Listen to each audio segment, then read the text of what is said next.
آج میں آپ کو بتا رہی ہوں لہسن کے استعمال کے فائدے۔ اگر یہ طریقہ کار کرنے سے آپ کا نفس لمبا اور ہلدی نہ ہو تو بے شک ویڈیو کو اگنور کر دیجیے گا۔ جو بھائی ہاتھ کے استعمال کی وجہ سے تباہ ہو چکے ہیں وہ یہ نسخہ ضرور آزمائیں۔ آپ نے کیا کرنا ہے، ایک مرد روزانہ لہسن کو پیس لے، پھر ایک گلاس دودھ کا لے اور اس کو گرم کرنے کے لیے رکھ دے۔ جب دودھ ابلنے لگ جائے تو اس میں یہ پیسا ہوا لہسن ڈال دے۔ جب یہ اچھی طرح بن جائے تو اس کو کسی چیز کے ساتھ چھان لیں اور پھر پی لیں۔ اس کے بعد رزلٹ 2 دن میں آپ کے سامنے ہوگا۔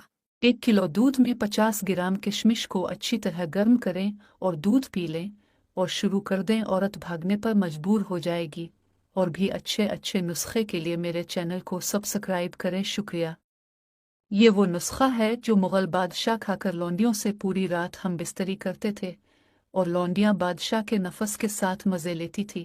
حکیم لقمان کا خاص نسخہ، سابودانہ دودھ میں پکا کر اس میں کشمش اور 4 چھہارے ڈال کر کھائیں۔ مردانہ کمزوری کا بہترین نسخہ ہے۔ رات سونے سے پہلے ایک کھجور اس طرح کھا لو، پھر ساری رات واریاں لگاتے رہو۔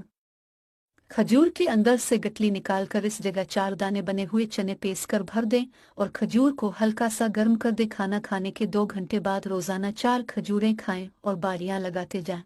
ایک دوست جس کا نام اویس ہے، اس کا سوال ہے کہ ہم بستری کرتے وقت کبھی ٹائٹ نہیں ہوتا، کوئی نسخہ بتائیں۔